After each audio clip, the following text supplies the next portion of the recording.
निशुम्भ शुम्भ गर्जनी प्रचण्ड मुण्डखण्डिनी वने रणे प्रकाशिनी भजामि विन्ध्यवासिनी।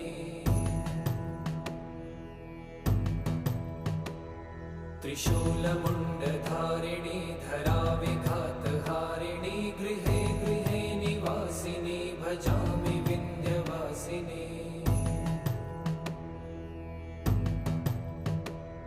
दरि